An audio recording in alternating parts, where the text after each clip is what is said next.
యేసు రక్తమే జయం పరిచర్య ప్రైజ్ ద లార్డ్ జనవరి 6వ తేదీ 2025. ఈ రోజు దేవుని వాక్యము, నీ దేవుడైన యెహోవా నీకనుగ్రహించు దేశములో నీవు దీర్ఘాయువంతుడు వగునట్లు నీ తండ్రిని నీ తల్లిని సన్మానించుము. నిర్గమకాండము 20వ అధ్యాయం 12వ వాక్యము.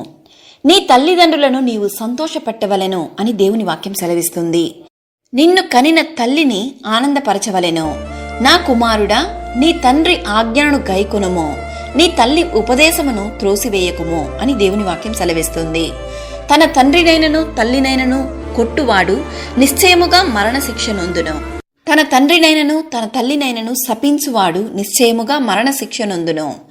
తల్లిదండ్రులను గౌరవించని ఆదరించని పిల్లలకు ఈ వాక్యం ద్వారా దేవుడు హెచ్చరిస్తున్నాడు. తన తండ్రినైనను తల్లినైనను దూషించు వాని దీపము కారు చీకటిలో ఆరిపోవును.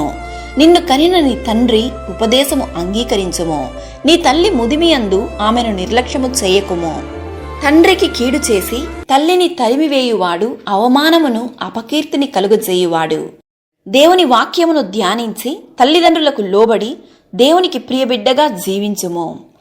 నీవు నీ దేవుడైన యెహోవా ఆజ్ఞలను అనుసరించి ఆయన మార్గములలో నడుచుకొనిన ఎడల యెహోవా నీకు ప్రమాణము చేసి ఉన్నట్లు నిన్ను ఆశీర్వదించి దీవించును. ప్రభువైన యేసుక్రీస్తు కృప మనందరికీ తోడయుండును గాక. ఆమేన్. God bless you.